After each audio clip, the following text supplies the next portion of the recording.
매일 포털 사이트에 장식이 되는 수많은 기사. 글을 읽을 수만 있다면 세상이 어떻게 돌아가는지 한자리에서 알 수 있다. 더 재미있는 건 다양한 기사에 달린 많은 사람들의 의견들이다. 그들은 문자를 통해서 자신의 의견들을 피력을 한다. 정치나 경제, 어떤 분야와 상관이 없이 말이다. 때로는 이런 문자 하나가 파급력을 가져서 본래 사건이나 본질보다 과하게 부각이 될 때도 있고, 반대로 문자 하나로 묻혀있던 진실이 풀리기도 한다. 이는 정치에서도 마찬가지다. 아니, 정치에서는 더욱 유용하게 어떤 무기보다도 강하게 쓰이기도 하는데, 때로는 독이 되고 때로는 득이 되기도 하는 펜의 힘에 대해서 이야기해 보려고 한다. 결국 정치가 소수의 정치에서 대중 정치로 이동을 할 때 바로 이제 문자와 기록이라고 하는 것이 그 안에 이제 개입된다. 매개체가 바로 문자가 되고 있다. 이렇게 이해가 되는데요. 아무래도 이제 대중민주주의, 시민민주주의 쪽으로 정치가 발전해 가기 위해서는 이 일반 시민들 또 국민들의 의식 수준이 깨어지고 그 의식 수준을 가지고 민주주의가 발전하는 게 아닌가 이렇게 생각이 듭니다.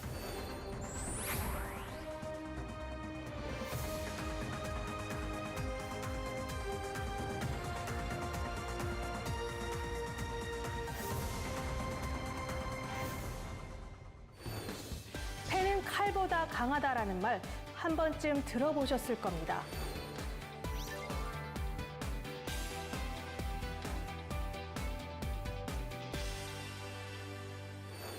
펜은 칼보다 강하다라는 말 한 번쯤 들어보셨을 겁니다.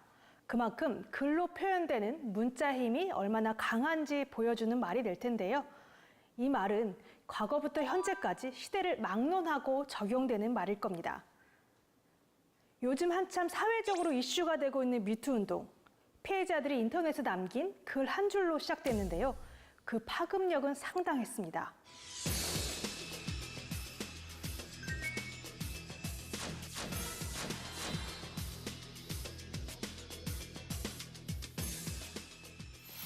잘못을 한 이들에게는 그 어떤 칼보다 무서웠을 그 제보의 한 줄. 아마 문자가 없었다면 불가능했을 겁니다. 글 한 줄에 누군가는 웃고 울고 천당과 지옥을 오가게 할 수 있는 그 문자. 이에 대한 이야기를 시작하기 위해 기원전 3300년 전으로 올라가 보도록 하죠. 인류 문명의 발달과 함께 생겨나고 동시에 문명의 발달에 힘을 실어준 문자. 인류가 만든 최초의 문자는 쐐기 문자인데 메소포타미아를 중심으로 거대 문명에 달하면서부터다. 그 후 이집트를 중심으로 한 문명에서는 히에로글리프라는 문자가 발달한다. 모두 기원전 3000년경의 일이다. 하지만 문자의 구조 자체가 복잡해서 일부의 특권 계급이 아니면 읽고 쓴 것 자체가 어려웠다. 때문에 당시 문자를 읽고 쓸 줄 아는 것은 그 시대의 특권이자 권력과 다름이 없었다. 문자는 문명 발전에 촉매제 역할을 했다.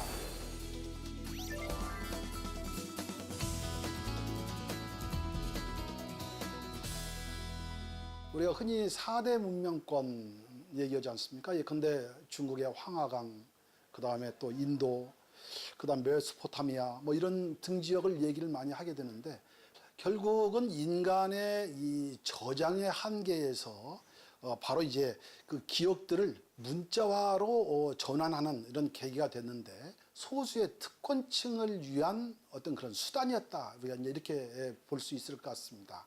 예를 들면 소수 특권층만이 문자를 이해하고 문자를 쓸 수 있었기 때문에 그들만의 소통하는 수단이 된다.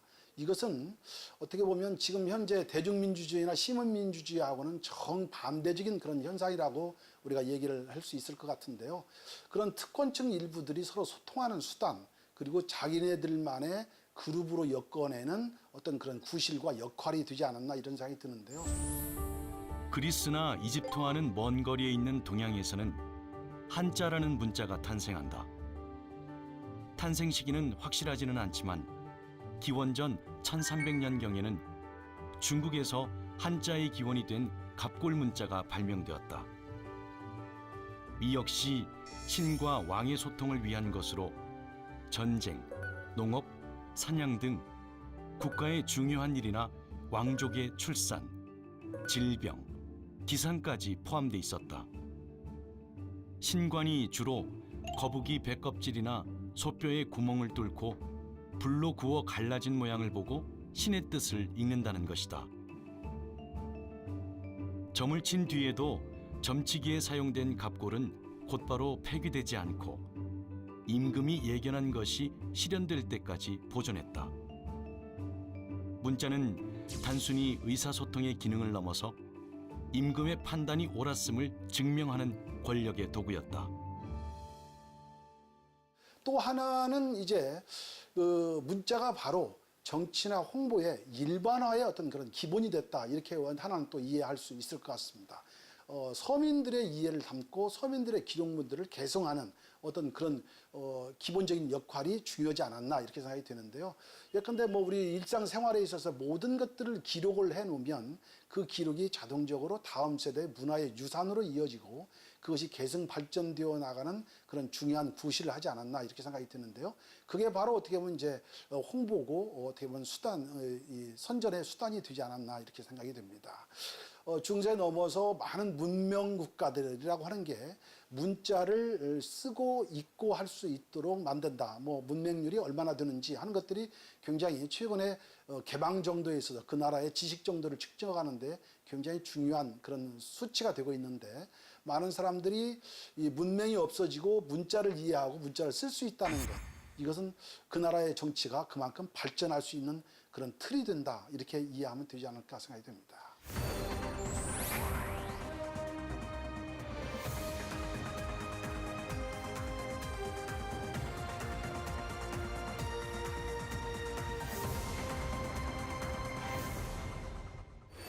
문자를 통해서 역사적인 기록이 시작됐습니다. 그리고 그 기록은 정치적인 승리자들을 중심으로 권력의 중요한 도구가 됐죠. 문자가 일부 특권층들에서만 발달된 것도 바로 이런 이유 때문입니다. 하지만 문자의 발달과 완성이 계속되면서 다른 사람들에게도 퍼져나갔고 시민들도 이 사회의 관심과 그리고 이 정치에 대해 알게 되는 계기가 됐습니다.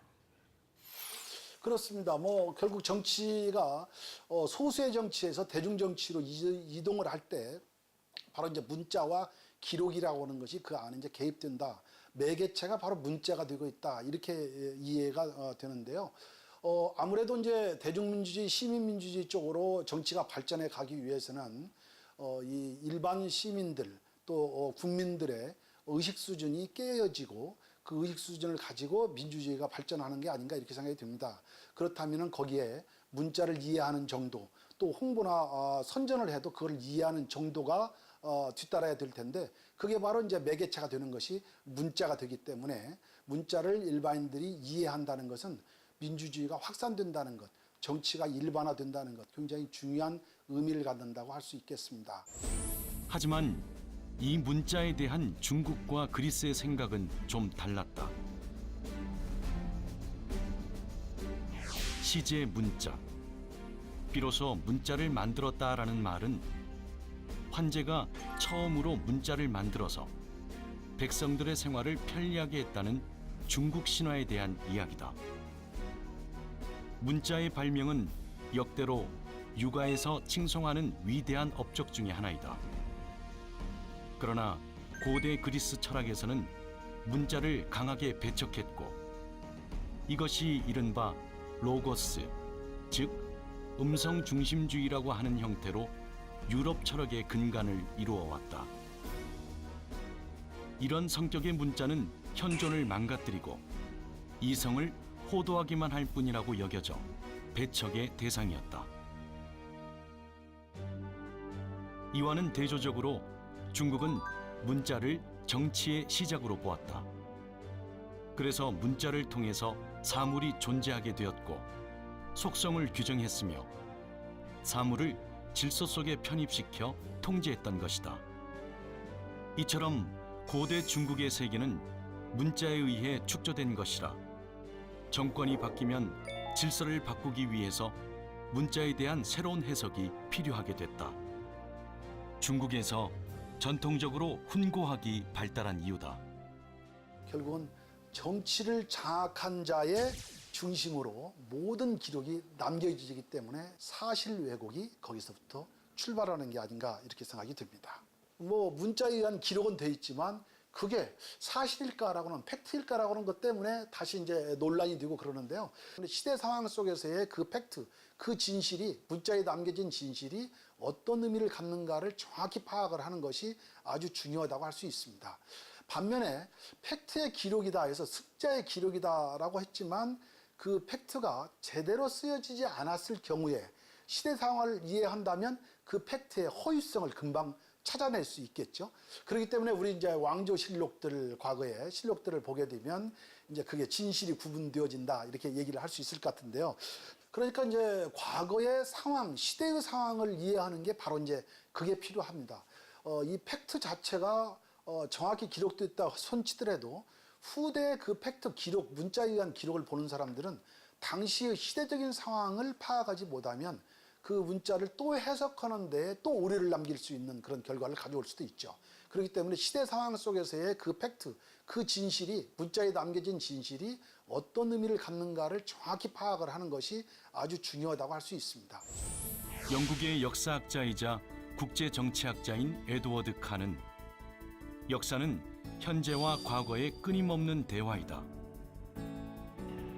역사는 역사가의 해석이고 인간의 역사는 끊임없이 변화하며 따라서 이러한 변화는 우리들의 가치와 관점의 변화에 따라 언제나 다르게 해석될 수 있으며 해석되어야 한다고 정의했다. 이런 역사에 대한 평가와 해석은 기록물이 없이는 불가능한 일이다. 때문에 기록은 역사를 알고 해석하기 위한 필요 조건이고 과거의 역사를 만날 수 있는 유일한 수단이다. 그리고 그 방대한 역사와 사실을 후대에 전할 수 있는 효과적인 장치인 문자 없이는 불가능했을 것이다. 문자와 기록은 역사의 의미를 알려주는 역사적 사건을 눈으로 보여주는 중요한 증거이다. 바로 우리나라 신문의 역사가 한번 들춰보면 바로 이제 그걸 쉽게 이해할 수 있을 겁니다. 우리 신문들은 바로 그런 침략기에 중점적으로 많이 발간을 하고 나섰는데 역시 개화와 국민 계몽이 주 목적이 아니었나 이렇게 생각이 듭니다. 최초의 신문, 우리나라 최초의 신문 하면 이제 한성순보, 그다음에 한성주부를 들을 수 있을 것 같습니다. 이 신문은 선진국의 문물을 선별적으로 수용을 우리가 하면서도 조선 민족이라고 하는 이 정체성을 강조하면서 결국은 침략에 대응한다라는 이중적인 어떤 그런 사명을 띠고 태어난 신문들입니다. 뭐 일제의 동의를 받아서 출발한 신문이기 때문에 이중적인 구조를 가질 수밖에 없는데 독립신문 이후에 나타난 여러 개의 민간신문도 바로 그런 계몽주의 사상, 국민을 어떻게 계도해 나갈 것인가, 다시 얘기하면 국민의 이 의식을 좀 깨우치는 그런 쪽에다가 초점을 많이 맞추었고 바로 그것이 바로 이제 일제 침략에 항거하는 그런 쪽으로 많이 드러나게 된 것이죠. 그리고 또 그런 열강의 침략에 대해서 우리 것을 어떻게 지켜나갈 것인가라고 하는 그런 정체성에 대해서 많은 사람들이 공감할 수 있도록 언론을 제작해온 그런 모습들을 볼 수 있습니다. 조선 왕조의 시조인 태조부터 철종까지 25대에 걸친 472년간의 역사가 담겨 조선시대의 정치상을 살펴볼 수 있는 조선왕조실록. 왕조의 시작과 몰락, 그리고 그 안에서의 정치 상황이 상세히 기록이 되어 있다. 이 조선왕조실록이 세계적으로 인정을 받는 데는 이유가 있다. 가까운 중국과 일본을 보면 이들 나라도 실록은 존재한다. 하지만 중국의 경우 황제가 열람을 할 수 있어 황제 중심의 역사 기록이며, 일본은 실록 제작 시스템이 제대로 갖춰 있지 않았고 중요한 역사적 사건들이 빠져 있다고 알려져 있다. 이에 반해 조선왕조 실록은 춘추 필법에 따른 사관의 기록 정신을 바탕으로 편찬돼 임금도 볼 수 없다는 원칙하에 기록됐다. 국정사항뿐 아니라 민중생활상까지 기록해 가히 조선의 백과사전이라고 불리기 때문이다. 임금이 그 시대의 최고의 권력자임에도 불구하고 그 기록을 볼 수 없도록 만들었다는 데 큰 의미가 있습니다. 뭐 그게 바로 이제 어떻게 보면 이 실록 편찬할 때 과거 고려실록이라든지 이런 거하고 좀 다른 점이라고 할 수 있을 것 같은데요. 왕들은 일단 그 기록들을 춘추관을 만들고 또 거기에 사관을 별도로 두어서 이 사관들이 왕을 따라다니면서 일일이 왕의 일거수일투족을 다 기록하도록 한 것, 바로 이제 그런 이 사초를 만들게 되는데요. 그 사초에 대한 진위 여부라든지 이런 것들이 굉장히 의심을 많이 받는 경우들이 대부분이죠. 춘추관 사관들이 또 자신이 만든 것들이 이제 3년마다 결국 이제 교체되지 않습니까? 그분들도. 그래서 이제 기록물을 모아서 한 대에다가 이제 다 별도로 보관을 하게 되고, 그것을 바로 이제 왕이 쉽게 보지 못하도록 이렇게 하게 되는데, 이제 우리가 시정기라고 흔히 이렇게 얘기를 하죠. 바로 이제 사초와 시정기 모두 실록 편찬의 공정성을 담보하기 위해서 아마 그렇게 했을 겁니다. 보지 못하도록 한 이유는 기록자들이 정치적으로 탄압하고 있는 거, 그런 것들로부터 보호하기 위해서 왕들도 볼 수 없게 비공개 문서로 만들었다는 것이 이 조선시대 왕 실록의 가장 중요한 점이라고 할 수 있습니다. 그만큼 어떻게 보면 역사의 기록을 진실되게 기록한다라고는 의미가 상당히 크지 않았나 이렇게 생각이 됩니다.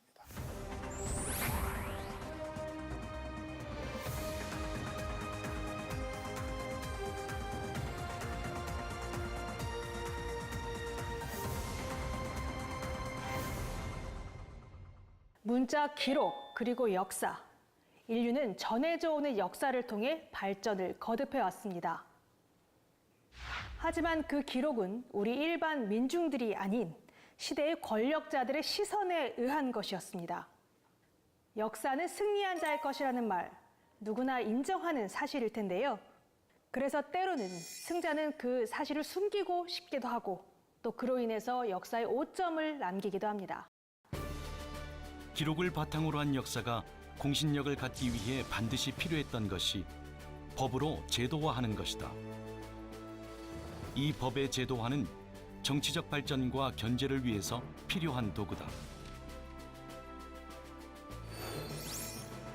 민중이 정치에 참여하고 정치적인 독재를 막기 위한 타협의 산물이 바로 법의 제도화다. 법의 제도화를 통해 누구도 법과 동등한 권위를 지닐 수 없고, 통치자를 비롯한 모든 사람이 법에 존속되고, 법은 국민의 의사를 표현한 것이다.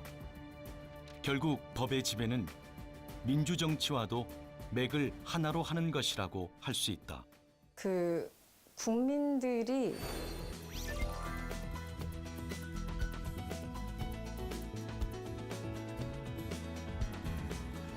이제 투표를 하고 선거에 참여하는 일은 직접 민주주의면 우리가 직접 나서서 할 텐데, 지금은 그게 아니라 대의민주주의잖아요. 그래서 나 대신 일을 해줄 사람, 나 대신 법을 만들어줄 사람, 국회의원을 뽑고 또 행정적으로 국가를 운영할 대통령을 우리 직접 손으로 뽑는 거지 않습니까? 그래서 참여를 한다라는 건 결국은 정치에 참여하는 것이고, 간접적으로 정치에 참여해서 내 목소리를 만들어낸다는 것이고, 내 목소리를 만들어내는 건 단지 내가 좋아하는 멋있는 정치인 뽑는 것이 아니라 그 사람들의 어떤 그 행위를 통해서 법과 법률을 제도적으로 만든다라는 그 의미가 있는 것이죠. 그래서 예를 들어 최저임금이랄까, 내가 일주일에 68시간을 일할 것인가, 52시간을 일할 것인가, 이런 것들이 모두가 어떤 법률, 제도화를 통해서 이루어지는 것이고, 나의 삶에 아주 직접적으로 와닿는 거잖아요. 1시간 일을 하고 5천 원을 받을 것인가, 10,000원을 받을 것인가는 굉장히 삶에 큰 영향이 있는 것인데 이게 내가 간접적으로 참여하는 투표, 그리고 간접적으로 참여하는 정치, 그래서 선출된 사람에 의해서 법적으로 제도화된 법률 혹은 법 이런 것들을 통해서 내 삶이 바뀌어지는 거지 않습니까? 그래서 저는 민주주의라는 게 모든 사람의 목소리를 다 담을 수는 없지만 최대한 많은 사람들이 그 사람의 뭐 사회적인 위치랄까 아니면 계급이랄까 뭐 갖고 있는 재산이랄까 무관하게 똑같이 한 표를 던져서 법을 만들고 법률을 만들고 그것이 내 삶을 바꾸는 그런 과정이라 생각하고요. 대한민국 광장을 달군 촛불의 함성은 우리에게 헌법을 다시 한번 생각하게 만든 계기가 되었다. 광장의 분노는 최고 권력자를 향했고 그것은 곧 주권 재민이 제대로 실천되지 못하고 있음에 대한 저항권의 행사라고 할 수 있다. 촛불 광장의 분노를 통해 시민들은 새로운 체제를 요구하거나 스스로의 대의민주주의를 대체하려고 하지도 않았다. 대의민주주의 일탈에 대한 강력한 경고를 보내고 그 시정을 모색하였다는 점에서 여타의 사회운동과는 차이를 보이고 있다. 우리나라가 이제 지난해 탄핵이라는 되게 가슴 아픈 일을 겪었잖아요. 그것은 전직 대통령을 지지를 하던 지지하지 않던 어떤 한 나라에서 대통령을 자리에서 내리는 탄핵이라는 사태를 맞았다는 건 굉장히 부끄러운 일이고 슬픈 일이죠. 전 국민이. 대한민국의 한 국민으로서 굉장히 좀 가슴 아픈 일이긴 한데 참 재밌는 게 전직 대통령, 탄핵당한 대통령은 법을 어겼어요. 법을 어기면서 소위 말하는 국정을 농단했다라는 그런 평가를 받고 실제 탄핵까지 이르렀는데 그 대통령을 자리에서 끌어내리기까지는 또 법의 어떤 절차가 굉장히 정교하게 잘 움직였다고 저는 생각을 하고 있습니다. 결국은 법이라는 게 한마디로 제도화된 것을 얘기하잖아요. 그러니까 법이라는 게 없었으면 과연 우리가 대통령을 뭐 선출하는 것부터 그 자리에 있는 사람을 끌어내리는 데까지 과연 제대로 된 어떤 그 장치가 작동을 했겠는가.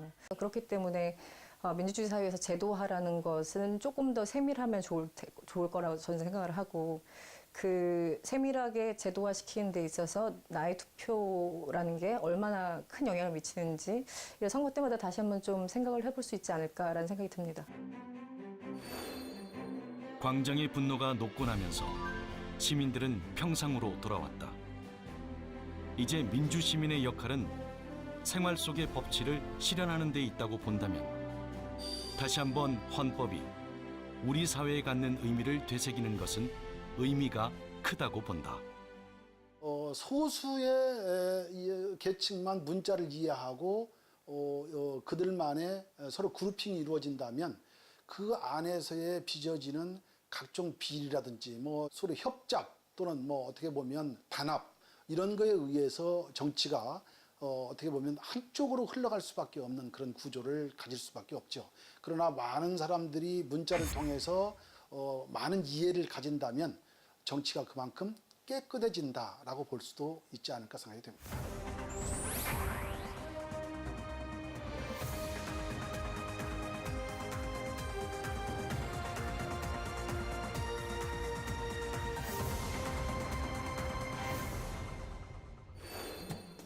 펜의 힘은 여전히 강합니다.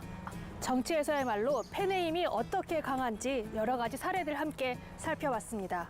펜을 어떻게 사용하느냐, 그래서 펜에서 나오는 문자 하나로 역사에 어떻게 남게 될지 결정될 것입니다. 이 강한 펜의 힘이 올바로 쓰였으면 좋겠습니다.